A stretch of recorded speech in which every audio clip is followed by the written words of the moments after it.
Back to the scene, I would like to draw your attention on the jitter option under the sample option section, which, as you can see from the tooltip, reduces regular sampling pattern artifacts.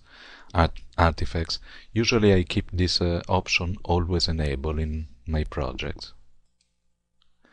Let's check again the ray tracing section, and as you will notice, since this is a very heavy scene, much more heavy than the scene of the classroom scene. Before I told you that I used to double the default value of 1, 1 and 2, which are set here. Usually is 1 for the reflection, 1 for refraction, and 2 for the max trace depth. In this case I go further and I increase to 4. I multiply by 4. And let's see from the Maya online help the correct description. Better than mine for sure. So let's see. Ray tracing. So under the select ray tracing as the secondary renderer, so let's say the secondary rays, okay? So that when the primary render, scanline, rasterizer or ray tracing detects that refraction or reflections are needed, it will switch to ray tracing only mode, which is that one that I suggest you to use in Maya 2011 always. Ray tracing can produce the most physically accurate reflection, refraction, shadows, global illumination, caustics and final gather. Let's scroll down a little bit more and let's see. Under the reflections, reflection are the maximum number of times a ray can be reflected or off reflective surfaces. Maya performs unlimited transparencies but limited refraction. Refraction limit do not control transparency limit. The rasterizer has a special transparency control to either limit or expand the transparency level. This is particularly useful for sprite and hair and full render. As I told you before, the rasterizer to use with full and motion blur. Let's scroll down a little bit more, and refraction, the maximum number of times a ray can be refracted through a non-opaque surface, means a transparent surface with a glass material, a menta-ray material shader applied. If refraction turns black, make sure that the refraction is set to a high enough value. For this very reason I input 4 on a very heavy scene like mine. Now down to the max trace depth of input. While the reflection settings and refraction setting each set the maximum number of times a ray can reflect or refract respectively, this setting sets the total number of penetration that can occur regardless of whether the penetration is a result of reflection or refraction. For example, if reflection is 5 and refraction is 5, but max depth trace is 4, then any combination of reflection and refraction bounces can take place up to a maximum number of 4. 4 is the limit, so it sets a limit to 4. Here there is a tip. Let's say the max trace depth attribute applies only to refraction and not to transparency.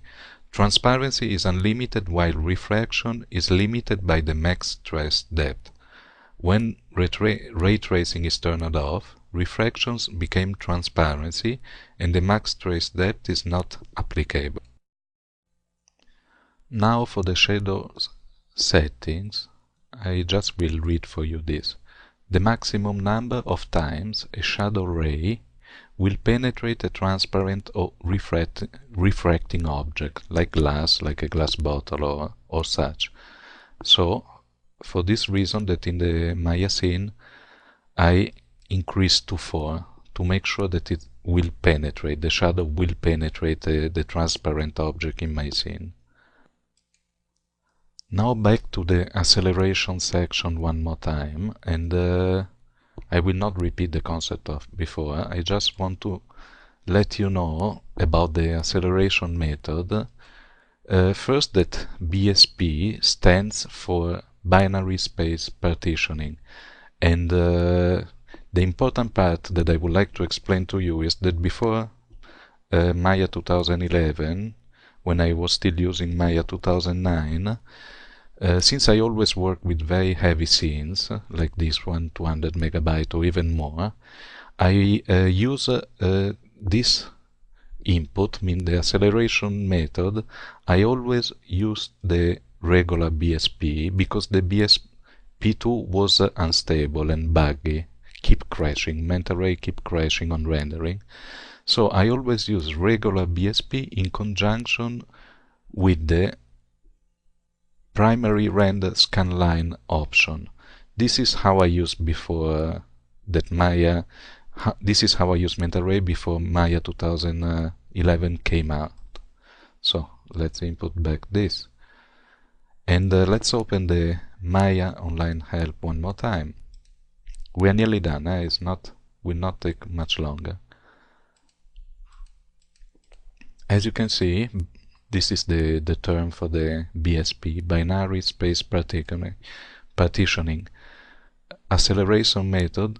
Recursively subdivides 3D space into a nested set of voxels, small boxes with the triangles in them. This is an algorithm, it's very difficult concept. Anyway, it is efficient but careful attention should be given to the size and depth parameters, which can have a large impact on speed and memory usage.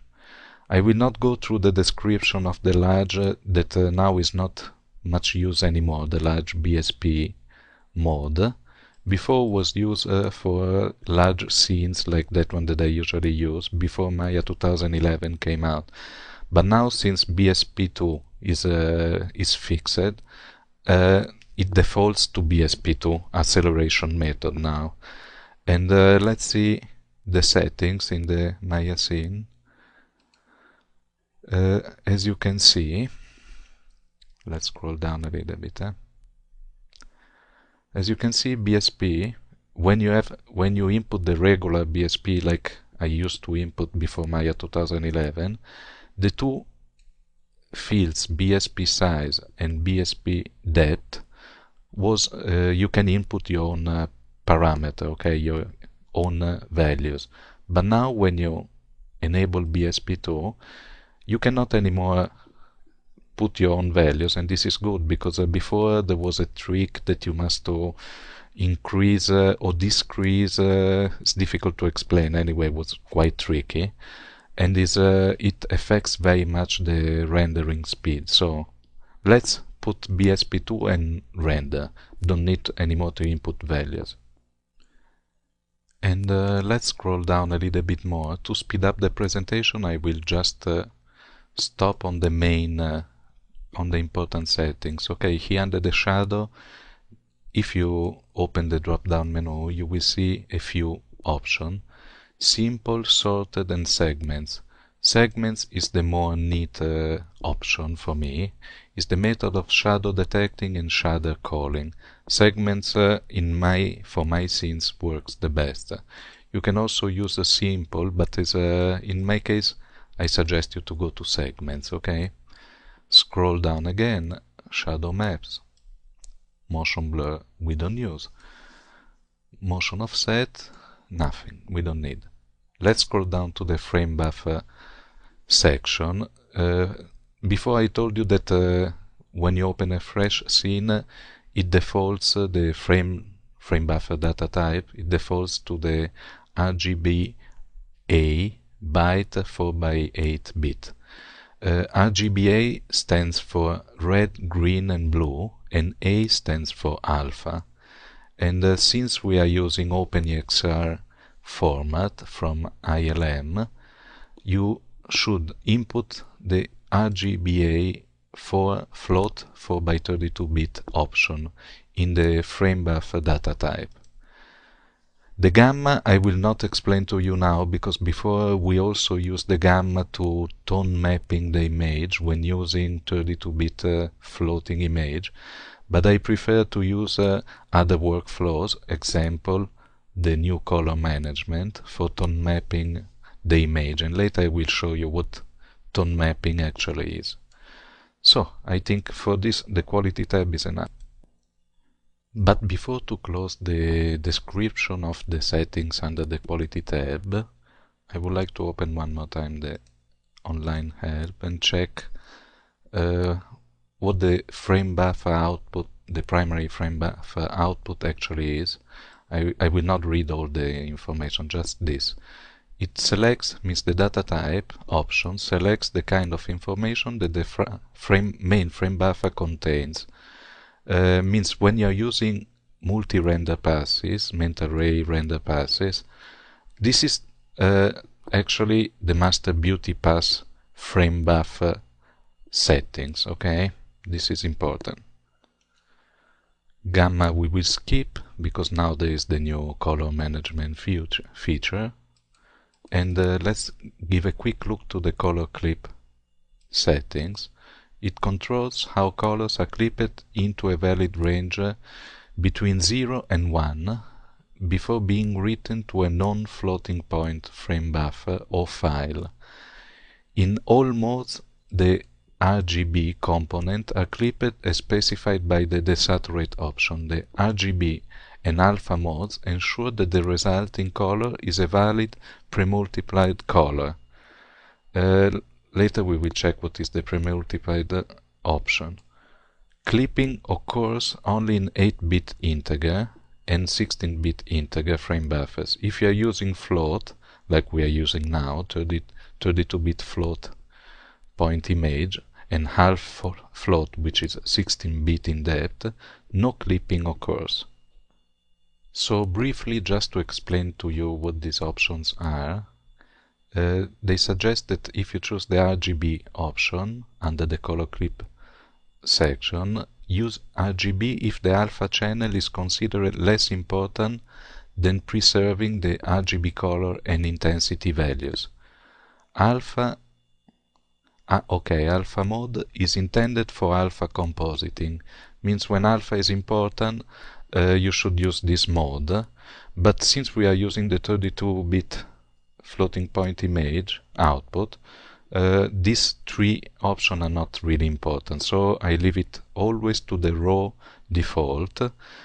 Here they say that use raw mode only if no layering based on alpha is going to take place. This mode turns premultiply on, so use it with care because shaders might receive colors that cannot be composite in standard ways. Honestly, I never use the other option. I always go with the default, so then it's really up to you. Depend if you have to go in post printing, these kind of things. Now a quick look to the other few options, and here there is the premultiply option, which is important. I would like to read for you. If this option is on by default, premultiplication takes place. If on, mental ray for Maya renders objects so that they are not anti-aliased against the background. For example, a pixel on the edge of an object is not mixed with the background color. The premultiply off option instructs mental ray to always store colors unpremultiplied into frame buffers and files. When this option is off, mental ray does not premultiply the textures or the output frame buffer. This option is ignored if the color clip raw mode is in effect. So in our case there is no premultiply option because we choose means I always go with the raw option. Now down to the deter option, and the deter actually is just a smoothing effect which I always enable in my files, in my scenes, because it smooths the pixel by introducing noise into the pixel such that the round off errors are even out. Let's say that smooth the pixel and mix them together, and this means I always keep it enabled. This is for my workflow. Now the last option that I would like to draw your attention to is an important one because it's the contrast all buffers. must to be used in conjunction with the multi-render passes features. When you have render passes, now I open Maya, is the last option, as you can see, this one. I always keep this enabled, and from the tooltip you can see if set the contrast oversampling test is done based on all color buffers, including user frame buffers. Actually, by keeping enabled the contrast all buffer option, you make sure that you will avoid aliasing artifacts in the render passes, in the mental ray render passes, like for example zeta depth or ambient occlusion, because if you don't enable this option, you can find you can have aliasing artifacts in the mental ray render passes feature. Now we will check under the indirect lighting tab all the settings and features. As you can see, this is a production scene, and there is the physical sun and sky. If you want, I can show you. One second that I reduce a few windows. And this is the Mia physical sky.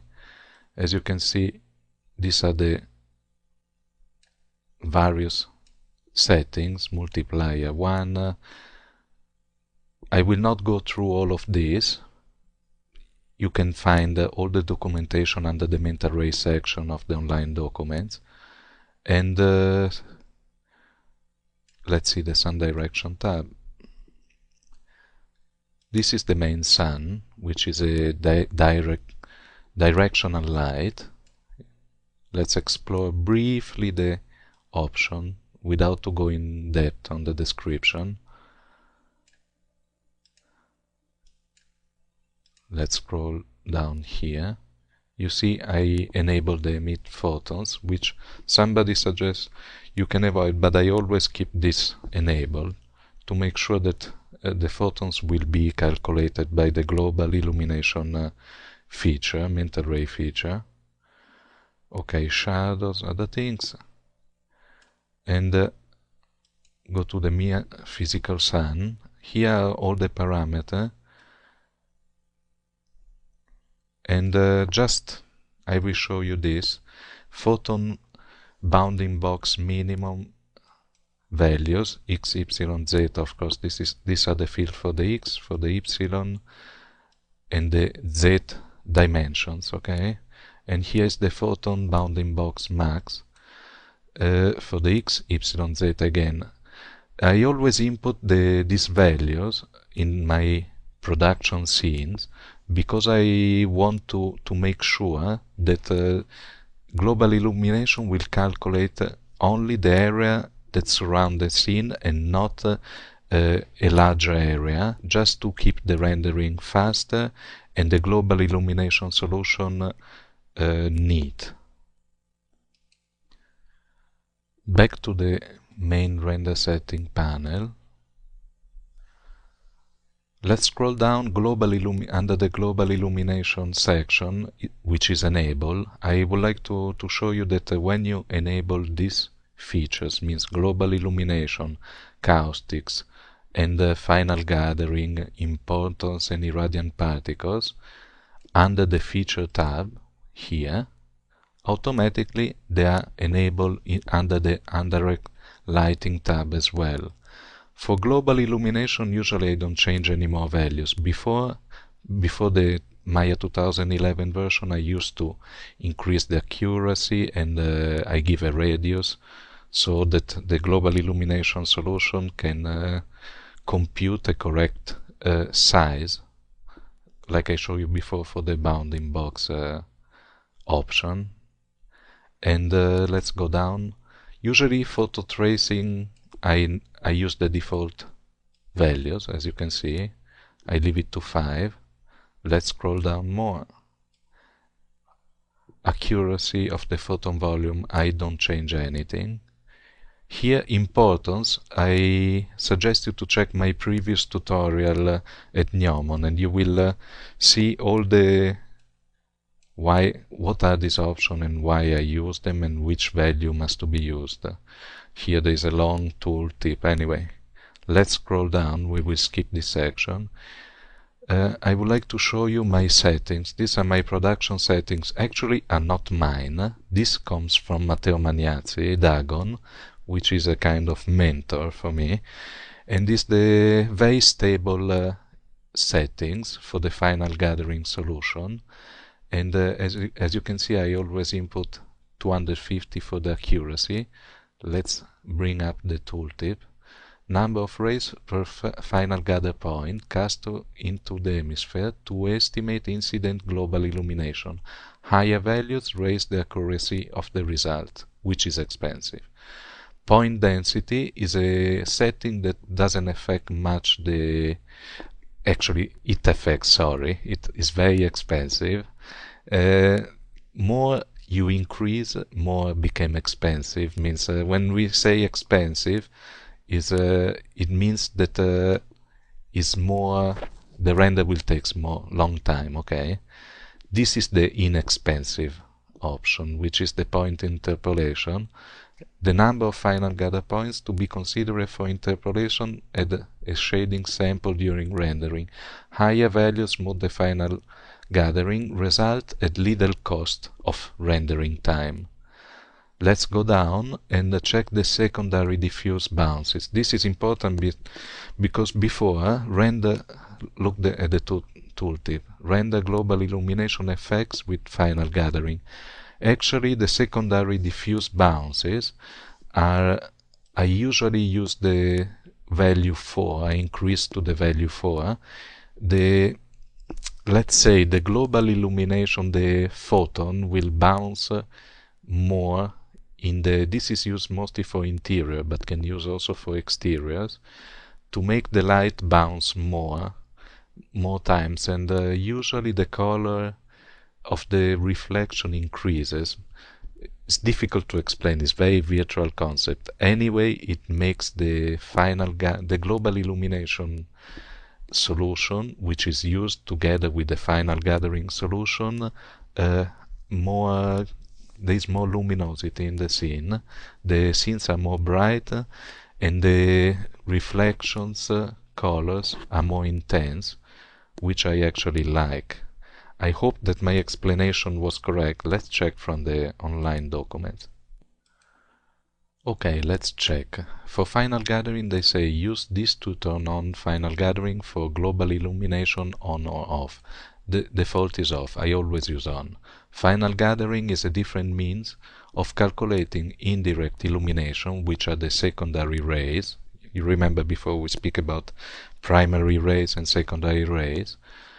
And okay, I will not tell you all the settings, but they control. Let's go direct to the secondary diffuse bounces. Here there's also the what actually happened. So use this attribute to set multiple diffuse bounces for final gathering. This option controls whether indirect diffuse lighting contributes to final gather, up to a sum of the final gather reflection and final gather refraction values. Use this attribute to add more light and color bleeding.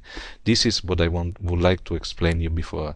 Means it increased the color bleeding, which is the color that, as you can see here from this sphere, now, there is more red on the plane where this let's call it donut lies. Means the light of the object is reflected on the neighboring objects, okay? And this we call color bleeding. Also use this option to prevent unnatural darkening of corners in your scene. The higher the value, the longer the final gather computation process takes.